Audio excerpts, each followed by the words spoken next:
G'day folks, welcome to this GTS tactics video on command and dispatch points. Typical disclaimer here, I don't see myself as anything approaching a GTS expert, despite the fact that I play a lot.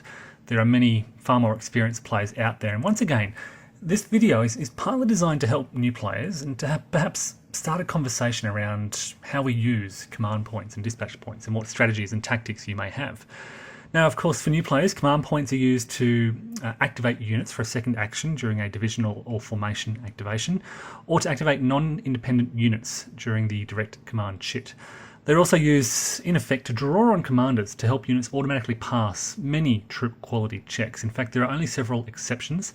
It's worth listing what you can't pass with command points. And they are that you cannot spend CPs, command points, to pass troop quality checks for engineering actions. This is things like trying to improve your position, entrenchments, roadblocks and rearguards. You can't spend CPs to pass the troop quality check for bravery checks during an assault. And you can't spend CPs to pass the troop quality check for opportunity fire. Now, dispatch points are primarily used to purchase formation activations, and they can be the difference between a successful attack, a successful offensive, and a failed offensive. Now, it's difficult to talk generally about command point and dispatch point strategy because every scenario, every situation is going to be different and will dictate different demands on your resources.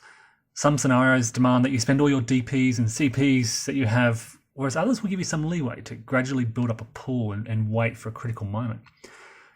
Command points are of course gained on a divisional activation chit. You roll the die, halve that number and round down, and then add that to your command rating, and this is how many command points you add to your total.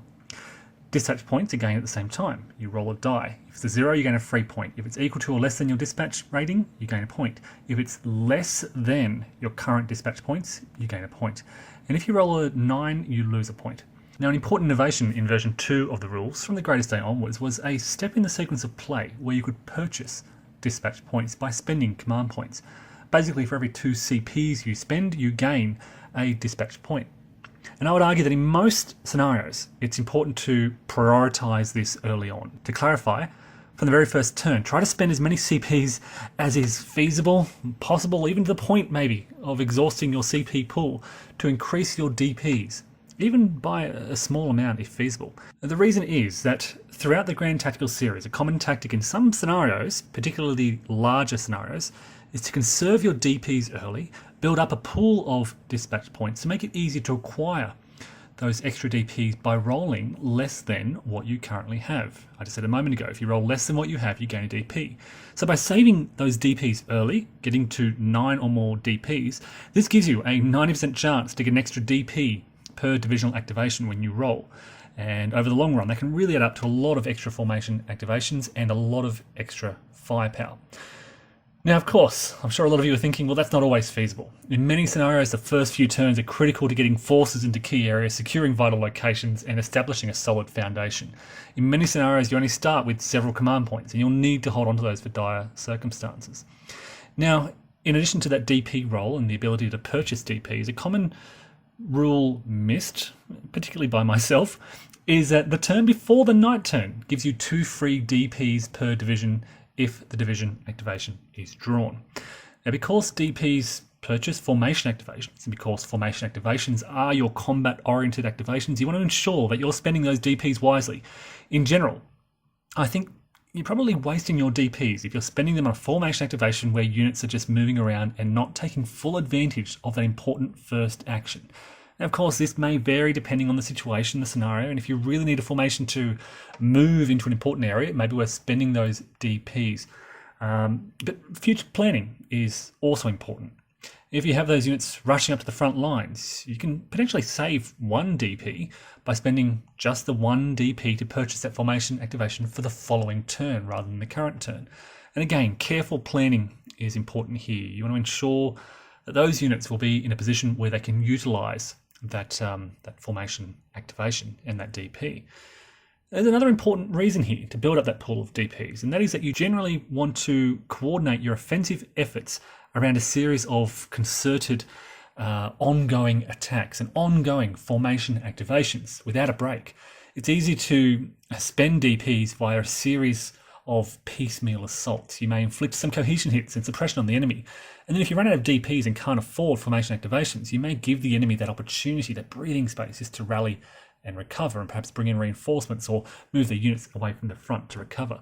So once you begin an offensive and start building hits on the enemy in a town or a village or so forth, keep the momentum up, keep buying formation activations with those active formations, and thus ensure you have a pool of DPs available to support that offensive over several turns. Similar thinking should be employed with your command points. Often during an offensive, you'll push enemy units close to the point of disintegration. You may build up, for example, 2 cohesion hits and it cause a step loss. And they may be just one more cohesion hit away from elimination. And in that desperate push, you'll often want to spend command points to just launch some assaults, hoping it'll finish off that enemy unit, perhaps even bringing extra units into the attack. Doing so often expends your command points quite rapidly as you sort of push for that final hit. And then you'll finally eliminate the enemy position, and you can take a breather and start planning your next attack by building up command points again and focusing on your divisional activations to move to the next area.